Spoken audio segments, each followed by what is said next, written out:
The shamefully budgeted and more shamefully produced Mohammed tabloid slander, Innocence of Muslims, is now the worst film of all time. Not because it lacks even the endearing dollar store look of the sets and costumes of Troll 2 or Wiseau's The Room, but because it's so horrible it's racked up a body count higher than campiness alone could hope to achieve.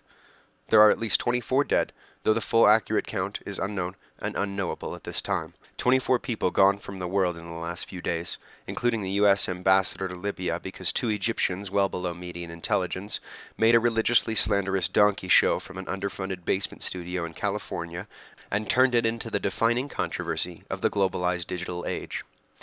Nikula Basali Nikula, believed to have created the film under false pretenses to all those involved, screened the premiere of the film to an audience of approximately a dozen, where it was clear to all those within that the film ought to die right there in that theater, lest it threaten the whole Western world with the scope of its incompetence. And so it did die in that theater, believed gone to the world, until, uploaded in early July, a 14-minute segment of this debauchery made history, when Morris Sadek, an Egyptian who was no longer allowed in Egypt for attempting to incite attacks on Islam, uploaded it to his YouTube channel. Supposedly he also sent this film and a background story to a number of journalists and news sources on September 6th. Al-Nas, an Egyptian television station known for Islamist extremism, which had previously incited religious hatred on a scale meriting a suspension of their broadcasting by the Egyptian government, aired a subtitled section of the film on September 8th. Appropriately enough, the madness began on September 11th, when Muslim extremists made an assault on the U.S. consulate in Benghazi, Libya. They started fires around the embassy, breached the grounds engaging in RPG and small arms fire, and before being repelled killed Sean Smith, Glenn Doherty, and Christopher Stevens, the U.S. ambassador to Libya. In Cairo, protesters breached the walls and tearing down the American flag replaced it with a black Islamist one.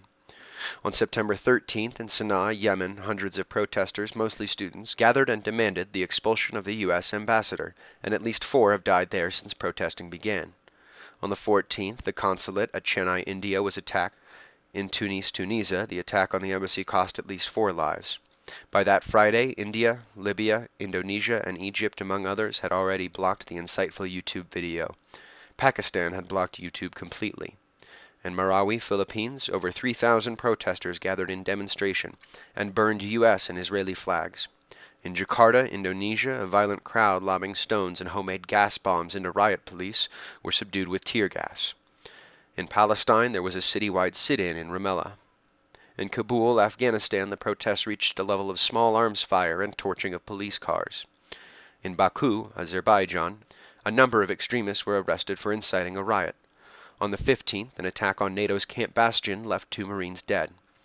On the 16th, Sheikh Hassan Nasrallah, the leader of Hezbollah, turns the event into a near state-sponsored holiday, calling for a week of protests in Lebanon and the rest of the Muslim world.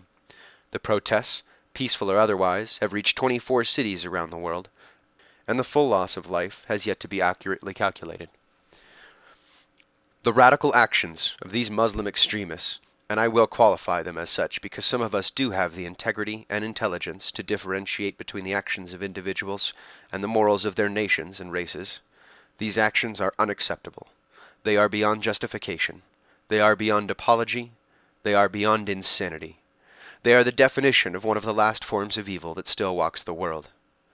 These are the same nations and peoples who not long ago wished for freedom, peoples who rose up in a great season of liberation that stretched continents, and this country, often first among developed nations, offered help. And in one of the first righteous and just acts of militant foreign policy this country has engaged in since World War II, we cried out, "We believe in you. You want to be free from oppression? You want to overthrow your rulers? You want to live in your own sovereign nation owned by your own people? You want to live without fear? We believe in you. We are behind you, and we will help you." It is sad to think that only a short time after this joyous spring, individuals from these nations and of these peoples felt so threatened by the public access TV version of Muhammad the caricature that only months after starting to know what a free nation is, years from comprehending the consent of the governed, they had the audacity to demand oppression of the whole population of Earth from speaking out against their faith. Who is your God that requires your protection from YouTube? Who is your Lord of all life on earth that he bids you kill innocent people because halfway around the world men who stand beneath the same flag made fools of themselves? Who is your Maker that demands you go forth in silence and imprison and snuff out his other creations? Sheikh Hassan Nasrallah went so far as to say, the U.S. faces very dangerous repercussions if it continues to allow the release of this film and others like it. How can such be overcome? How do you fight an evil that cannot be touched by reason or logic or love for fellow human beings? How are we to overcome an injustice of ignorance? I will tell you, men of Allah, my brothers and sisters will do as you do. We will do as our God tells us. And my God's name is good. My God's name is justice and unity and humanity. And my God is uncompromising. He does not demand that I kill you. He does not demand that I stamp you out and force you into submission to my ways. My God demands that I let you live.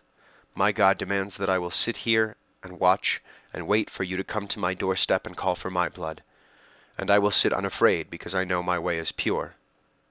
I know I speak for many of my people when I say this. We will defeat you. We will not kill you. We will not suppress you. We will overcome you. We will build your roads. We will light your cities. We will protect your voting booths. We will house your rejected. We will feed your hungry. We will cure your disease. We will educate your children. And when the centuries have passed, and your descendants sit beside mine and learn their histories, they will shudder in disgust at the monsters and beasts you have made of yourselves, and despise your memory. And you shall be gone, and my God shall be triumphant. My fellow Americans, I leave you with this. It is the opinion of the historical ethos of this nation, as established by its founding fathers and best citizens, that when we are faced with adversity of this sort, it is our duty not to falter, but to hold fast to every freedom, to every shred of justice, and to our ethical duties. We are charged with the honor of defending the right of every last man, woman, and child on earth to say anything about any God, because though the Constitution and Declaration only rule as king here, the rights within are not thought to be sprung of our soil, but inalienable rights deserved by all mankind. It is in our charge to stand to the last state, the last election booth, the last star-spangled banner, to stand unto annihilation bearing the standard of an equal, enlightened, unified, and peaceful world, as one race of humankind, because even if we do fall, it will have been worth it.